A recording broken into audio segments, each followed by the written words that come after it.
Bueno, el tema que voy a compartir con ustedes se llama Cómo vivir, cómo morir, y es un enfoque personal, de todas maneras, de mi nueva especialidad, que es la psico-oncología. Como dijeron antes, mi nombre es Joaquín Iglesias Sánchez, soy médico psico-oncólogo, aunque la mayor parte de mi vida la dediqué a la medicina de familia, a la cirugía y a la docencia universitaria. Quiero que sepan quién soy y así poder saber por qué me dedico a esto que vamos a compartir. Le diré que nací en Salamanca, España, el 19 de septiembre de 1949. Mis padres me trajeron a Mendoza con 2 años y medio de edad. Al año de llegar, nació mi único hermano Antonio.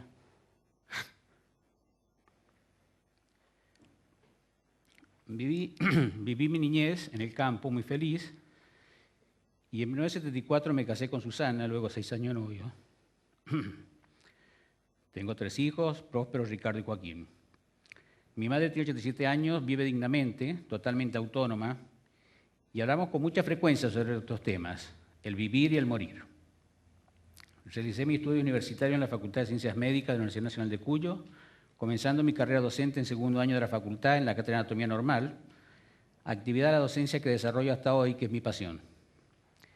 Comencé a practicar la cirugía inmediatamente de recibido en el Hospital del Carmen, y terminando mi carrera como cirujano, como jefe de servicio de la sala de operaciones de dicho hospital, donde me jubilé. A los 17 años de edad, mi hermano sufrió un paro cardiorrespiratorio.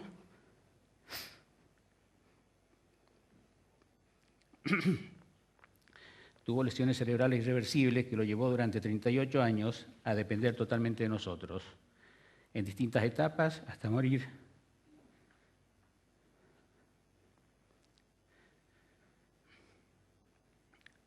Hace 2 años aproximadamente en nuestra casa, acompañado por seres queridos, lo que vamos a hablar de muerte digna. Él no tuvo la oportunidad de elegir cómo vivir o cómo morir. Nosotros elegimos por él lo que creíamos era una vida digna y una muerte digna. Hace 21 años mi padre enfermó en leucemia aguda, falleciendo también al poco tiempo, a los 3 meses, también con una muerte digna, en nuestra cama, en nuestra casa, acompañados de seres queridos. Yo digo que lo único en la vida que no se puede elegir es cómo, cuándo y dónde nacer, pero que la vida a veces nos da la oportunidad de elegir cómo vivir y cómo morir. Yo tuve esa oportunidad hace casi 18 años, pues fui un paciente oncológico y logré curarme. Cuando me dieron el diagnóstico de cáncer pensé, como casi todas las personas, en sinónimo de muerte y dolor. Los dolores previo a comenzar el tratamiento fueron muy severos y los efectos de la quimio y la radioterapia también. Pero al final del mismo era una piltrafa humana, con secuelas muy importantes como consecuencia de la quimio y la radioterapia. Pero gracias a mi familia, a mis amigos y a la terapia psico-oncológica pude superarlos, logrando un cambio de actitud hacia la enfermedad y hacia la vida. Y poder decirles, estoy curado. Sí, no tengo duda que el cáncer es curable. Quiero dejarles este mensaje, pues cada vez somos más las personas que nos curamos de cáncer. Y hay quienes que creemos que parte de la curación en el paciente oncológico es llamar al cáncer por su nombre, cáncer. Durante toda mi profesión estuve en contacto con la muerte, pero era la muerte de los otros, era la muerte de los demás, de mis amigos, de mi familia, de mis pacientes. Pero en ese momento tuve que estar en contacto con mi propia muerte. Y entonces comencé a estudiar una especialidad nueva en el mundo, no tiene más de 60 años, que es la psico-oncología, y una herramienta muy interesante en el paciente oncológico, que es la psiconeuroinmunoendocrinología, realizando distintos posgrados hasta lograr mi nueva especialidad. Comenzando a trabajar como psico-oncólogo en el Servicio de Oncología del Hospital Lago Mayores, cuando me habilitó el Consejo Odontológico de la provincia para poder ejercer esta especialidad hace aproximadamente 7 años. Hace casi 3 años tomé la decisión de jubilarme en forma anticipada por discapacidad, por las secuelas de la quimio y la radioterapia, en el Servicio de Oncología del Hospital Lago Mayores y en la Facultad de Ciencias Médicas de la Universidad Nacional de Cuyo, donde estaba en las cátedras de cirugía y de psiquiatría, dando esto de la psico-oncología. Actualmente me dedico a la psico-oncología en mi casa y sigo con mi hobby de la docencia universitaria en la Facultad de Ciencias de la Salud de la Universidad de Mendoza. Mi decisión de jubilarme en forma anticipada fue para lograr esto del vivir de una manera distinta. Ese fue mi objetivo. Y quiero hablarles un poco ahora de esto que les nombré, de la psicooncología, para que sepan de qué se trata. El objetivo principal de la psicooncología es ayudar a vivir dignamente al paciente oncológico y a su familia, mientras transcurrimos las distintas etapas de diagnóstico, tratamiento, y al final, los que nos curamos, la adaptación psicosocial, que es una etapa sumamente importante. Me di cuenta que al lograr ese cambio de actitud hacia la enfermedad y hacia la vida, pasábamos de estar vivos a vivir. Me van a escuchar nombrar varias veces la diferencia entre estar vivos y vivir. Los pacientes toleraban mejor los tratamientos y por consiguiente mejoraban los pronósticos, pues la efectividad del tratamiento está relacionada con el sistema inmunológico, por lo que incorporé la psiconeuroinmunoendocrinología como complemento del tratamiento en la terapia oncológica tradicional. Por supuesto, cirugía oncológica, quimioterapia, radioterapia. Nunca me importaron los pronósticos, pues los mismos son de enfermedades y son las personas, los enfermos, los que tienen la oportunidad de cambiar esos pronósticos. Por eso hemos visto pacientes con muy malos pronósticos que se recuperan y viven dignamente durante mucho tiempo, y pacientes con buenos pronósticos que no toleran los tratamientos y su enfermedad progresa rápidamente llevándolos a la muerte. ¿Por qué será? Realmente es una pregunta que a veces me tiento a responder desde un enfoque psicooncológico, pero no siempre es así. Realmente en medicina sigue siendo mucho lo que sabemos, pero más lo que ignoramos. Y quiero hablarle de otro tema que está relacionado con la psicooncología y con el cáncer, que es consejería genética, y es una parte importante de la psicooncología. El cáncer, con la herencia, con la genética, cada vez toma más importancia en el mundo. Solo quiero decirles que heredamos la predisposición genética y no la enfermedad. Que de acuerdo al entorno físico y psicológico es que desarrollaremos la enfermedad o no. Cuando digo entorno físico y psicológico, es todo lo físico que nos hemos preocupado tanto, las radiaciones, el tabaco, el alcohol, la alimentación, etcétera, pero cada vez toma más importancia la parte psicológica. Y aquí entra en vigencia un nuevo término, que es la epigenética, que son el estudio de las mutaciones, los cambios que permanentemente tienen los genes en su estructura, y yo lo enfoco principalmente desde el punto de vista psicológico, tomando cada vez más importancia que modificando el entorno no necesariamente tendríamos que desarrollar esa enfermedad, lo que implica la importancia de entender que lo que heredamos es la predisposición genética y no la enfermedad. Una vez más quiero insistir que el entorno depende de que nos enfermamos o no. O sea, de nuestra elección de vida está que estos genes nos lleven a enfermarnos o no. Creo que es un tema muy importante, consejería genética en psicooncología tiene mucha importancia. Y bueno, dejaremos por otro momento hablar de genética y cáncer. He puesto un tema aquí como para dejarles la inquietud, que se llama mastectomía profiláctica. Hoy hay quienes a los 35 años de edad, a una mujer porque tiene antecedentes hereditarios de cáncer de mama, le saca sus mamas, le saca sus ovarios y le coloca unas prótesis. Algunos pensamos que es una postura esquizofrénica, pues cuando una mujer tiene cáncer hoy, se le saca un nodulito de 5 milímetros y se le saca un nódulo sentinela. Pero bueno, un tema para hablarlo en otro momento. Y vamos a entrar en la segunda parte de la charla, que sería el morir. Y vamos a hablar de muerte digna. El morir es esa etapa que comienza con el diagnóstico de paciente terminal y que nos llevará inexorablemente a la muerte. Y acá es importante que entendamos que estamos hablando que el médico que atiende al paciente, su oncólogo en este caso, nos dice es un paciente terminal. O sea, la medicina no nos da nada más para ofrecerle a este paciente, la medicina tradicional, la medicina oncológica, pero aparece acá en escena un tratamiento, que vamos a hablar enseguida, que se llama cuidados paliativos en el paciente terminal. Mi idea es que podamos hablar de la muerte cuando estamos sanos, no cuando estamos enfermos. Pero bueno, es un tema muy interesante, muy importante, a mí me apasiona, pero estadísticamente en el mundo muy poca gente quiere hablar sobre la muerte. No llega a más del 7 al 10%, en lugares como Estados Unidos y Europa, donde se ha legislado sobre muerte digna y testamento vital, que vamos a hablar de él. Sin embargo, bueno, es un tema que no queremos hablar. De todas maneras, considero que es una responsabilidad profesional el crear el ambiente para resolver el tema, siempre con el criterio del respeto por la autonomía del paciente. Él mismo debe decidir sobre qué quiere hablar, sobre su enfermedad, sobre la sexualidad, sobre el cáncer, sobre distintos temas, con la premisa de respetar lo que el paciente quiere saber, ni más ni menos, sin invadirlo, respetando sus tiempos, pero de una sola manera, que es con la verdad.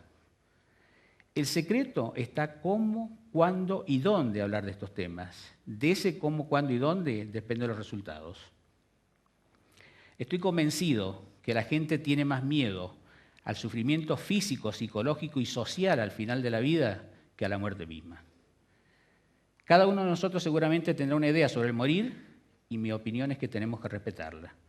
No quiero discutir sobre temas legales o religiosos, como suicidio, suicidio asistido, eutanasia, ortotanasia, distanasia, etc. Lo dejaremos para otro momento, pero sí hablar sobre muerte digna y quiero profundizar entonces sobre 3 temas que son el encarnizamiento terapéutico, los cuidados paliativos en el paciente terminal y el testamento vital. Realmente estoy convencido que si trabajamos sobre estos temas, sería innecesario hablar de suicidio, eutanasia, etc., pues los cuidados paliativos y el testamento vital, aplicados correctamente, reemplazarían a esto de suicidio, eutanasia y demás, pues sabrían los pacientes y la familia que tener una muerte digna, sin sufrimiento, nos lo permite un tratamiento que se llama cuidados paliativos en el paciente terminal. Quiero hablar de un tema específico que va en contra de la eutanasia, que es la distanasia, que es el encarnizamiento terapéutico. ¿Qué es esto? Esto es realizar acciones médicas en un paciente terminal tendientes a mantenerlo vivo, de nuevo insisto, sin vivir, como son reanimación cardiovascular, respiración asistida, alimentación artificial por sonda, gastrostomía, hacer un orificio del estómago para alimentarlo, internación en terapia intensiva, cuando el tratamiento indicado debe ser cuidados paliativos en el paciente terminal. ¿Y qué es esto? Esto es un tratamiento multidisciplinario realizado por médicos, psicólogos, trabajadores sociales, enfermeros, especialistas en bioética, etcétera, que se ocupan del paciente como persona, tanto ocupándose del dolor físico, psicológico, social y espiritual del paciente y la familia, acompañándolo a morir dignamente. Para mí, morir con dolor es una mala praxis médica.